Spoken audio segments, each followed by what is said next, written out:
So you're saying in your mind you suffered a loss. All things considered, having now experienced it, I wish I hadn't. What I gave up, just spending a day enjoying, some time with my friends on the beach, would have made me happier, better off, more satisfied than, in fact, looking backwards now in retrospect, the way I spent the day. So you would then say that this was a loss. What you gave up was of greater value to you now, thinking about it afterwards, than what you gained. Or you may very well say, I'm glad I came to hear these presentations as opposed to what I could have done instead with my time, because I learned some interesting things. Made me think I could use that information. That's a benefit. That's a profit.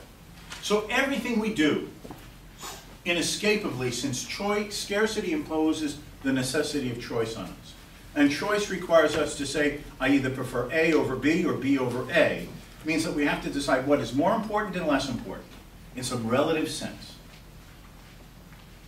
And to say that A is more important than B, or B is more important than A, is to say that the one you selected will make you happier, better off, more fulfilled, more satisfied in some way. And that's the profit you expect from your choice. So the profit and loss mechanism, the profit motive, is not limited to the market economy, the capitalist system. It is inherent in everything.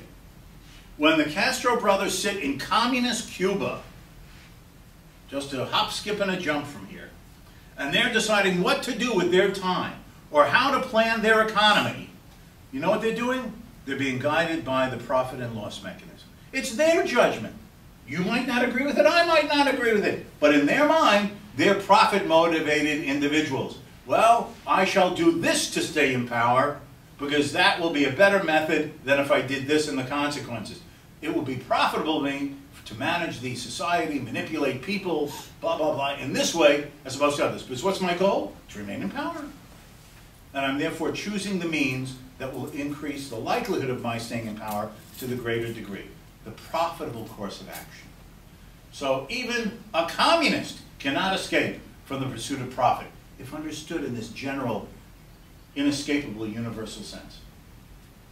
We are all guided by the profit motive to search for profit and to avoid loss. Now, of course, we don't have perfect knowledge. We don't have perfect information. The world has degrees of uncertainty. So we do make choices, and after the fact, we sometimes wish we hadn't. But it doesn't change the fact that all of us are guided by the profit motive. It is inescapable from this human condition. I'll now point out another thing is that it's all subjective. That is, to use a phrase that was used in the 1960s in the US when they had these hippie generations, it's all in your head, man. It's all in your head, man. Now, why is it all in your head? Because who knows what is more valuable or less important valuable? Only you. If I were to ask you, think for a moment, what would you be doing instead if you were not here right now? Each of you would be giving your own answer. And if I asked you, now, what's the value and importance to you, just trying to figure it out a little bit casually in your head, of that alternative that you're not doing? That's your weighing of it. That's your deciding of significance, importance, that's known to you and nobody else. So ultimately, what is the value of something? It's what you think it's worth. What is worth paying as a cost, including time, to do it or not do it? Only you know that. Ultimately, there is no evaluation and judgment of value and importance other than what the individual gives to it. Because it is only individuals who think, who choose, who decide, that evaluate, who act. Now, the next element here that came in here is property rights in this listing. Now, let me suggest something. If people are free, each individual is free. He has one property right that is the most fundamental and the most important property right. And what is that property right? Yourself. You own yourself. Do you like to be touched without your permission? Most people would not. Okay.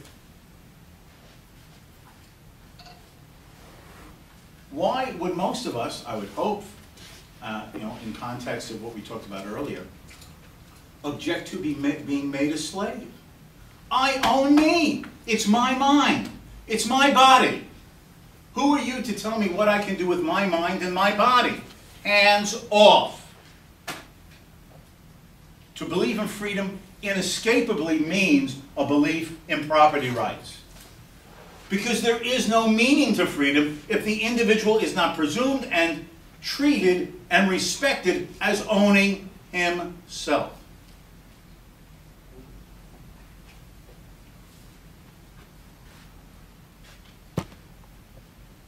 And we are normally shocked, disturbed, morally disapproving when someone's person has been violated. Because this is your most intimate property right. Your most intimate property.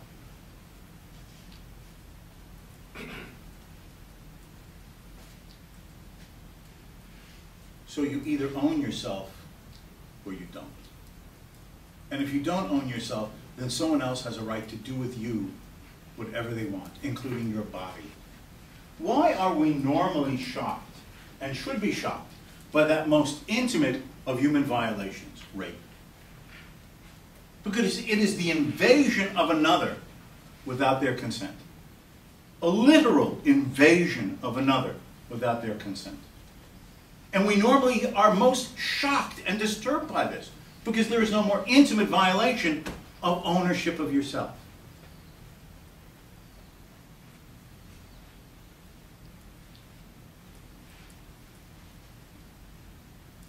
An extension of this, in the Western tradition, is the idea that just as you own yourself, you may make a claim to the things without which you cannot sustain your life. In the West, you're part of the British tradition here too, just as the United life cannot be sustained and improved. So in Locke's sense, he talks about men having a right to mix their labor with the land. People settle in an unclaimed area. No one has lived there. It's called virgin land. Someone clears the field. He lays the farrows. He plants the seeds. He watches over and tends the crop. It's harvest time, and he harvests it. To whom does it belong? To him. Suppose that you go into a field that is not owned or claimed by anyone, and you take some clay, and you want to try to be a sculptor, and you take the clay and you mold it into some type of a statue. It could be a good statue or a bad statue. You're a good sculptor or a bad sculptor, but it's yours. What if I come along and I grab it and I take it, or I smash it to the ground? Would you not be offended and shocked? That's my statue. It may be artistically a lousy statue, but it was my statue. I made it. Who are you to come along and take it from me or smash it? It's mine. Just as all of us would be shocked and disturbed if someone had, on unclaimed land, cleared the field, planted the crops, tended them, brought them to harvest, and then bandits come down from the surrounding mountain and proceed to plunder him and steal him of that which is his. We would, each of us, indignantly feel, in the most basic sense of right and wrong, that this person has had the fruits of his labor stolen from him.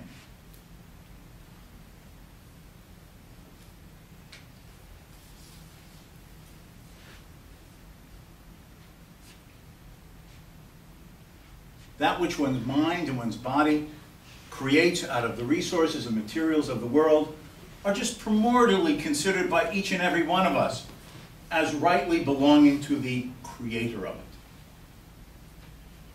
Now, of course, you might say, but how do people live?